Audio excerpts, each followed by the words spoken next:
Subhash Chandra Bose was an Indian nationalist who defied British colonial rule, becoming a hero among Indians. But his wartime alliances with Nazi Germany and fascist Japan gave intimations of authoritarianism and anti-Semitism. The honorific Netaji was first applied to Bose in Germany in early 1942 by the Indian soldiers of the Indische Legion and by the German and Indian officials in the Special Bureau for India in Berlin. It is now used throughout India. Subhash Bose was born into wealth and privilege in a large Bengali family in Odisha during the British Raj, the early recipient of an Anglo-centric education. He was sent after college to England to take the Indian Civil Service examination. He succeeded with distinction in the vital first exam but demurred at taking the routine final exam, citing nationalism to be a higher calling. Returning to India in 1921 to join the nationalist movement led by the Mahatma Gandhi and the Indian National Congress, Bose followed Jawaharlal Nehru to leadership in a group within the Congress which was less keen on constitutional reform and more open to socialism. He became Congress president in 1938. After re-election in 1939, differences arose between him and Gandhi.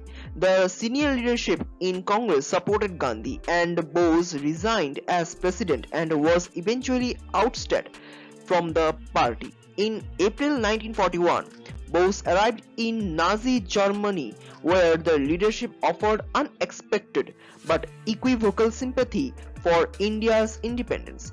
German funds were employed to open a Free India Center in Berlin.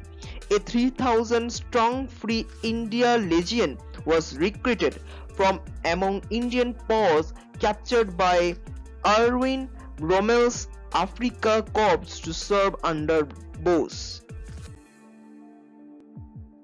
Although peripheral to their main goals, the Germans inconclusively considered a land invasion of India throughout 1941. By the spring of 1942, the German army was mired in Russia. Bose became keen to move to Southeast Asia where Japan had just won quick victories. Adolf Hitler, during his only meeting with Bose in late May 1942, offered to arrange a submarine. During this time, Bose also became a father. His wife or companion, Amelie Senkel, gave birth to a baby girl. Identifying strongly with the Axis powers, Bose boarded a German submarine in 1943 February of Madagascar.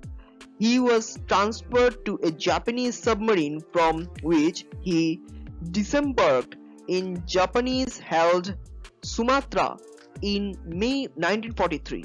With Japanese support, Bose revamped the Indian National Army or INA, which comprised Indian prisoners of war of the British Indian Army which had been captured by the Japanese in the Battle of Singapore. A provisional government of Free India was declared on the Japanese-occupied Andaman and Nicobar Islands and nominally presided by Bose. Although Bose was unusually driven and charismatic, the Japanese considered him to be militarily unskilled and his solitary effort was short-lived. In late 1944 and early 1945, the British Indian Army reversed the Japanese attack on India. Almost half the Japanese forces and the participating INA contingent were killed.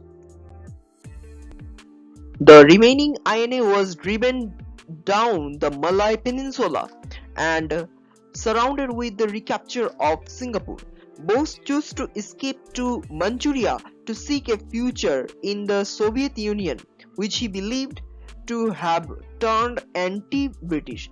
He died from third-degree burns received when his overloaded plane crashed in Japanese Taiwan on August 18, 1945.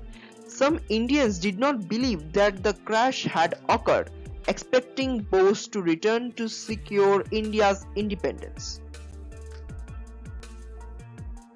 The Indian National Congress, the main instrument of Indian nationalism, praised Bose's patriotism but distanced itself from his tactics and ideology. The British Raj, never seriously threatened by the INA, charged 300 INA officers with treason in the INA trails, but eventually backtracked in the face of opposition by the Congress and a new mood in Britain for rapid decolonization in India. Bose's legacy is mixed. Among many in India, he is a muscular hero, his saga serving as a would-be counterpoise to the many actions of regeneration, negotiation and reconciliation through which the independence of India was achieved over a quarter of century. His collaborations with Japanese fascism and Nazism are problematic. His reluctance to publicly criticize the worst excesses of German anti-Semitism from 1938 onwards, or to offer refuge in India to its victims, cannot be said to have arisen from a lack of awareness of the excesses.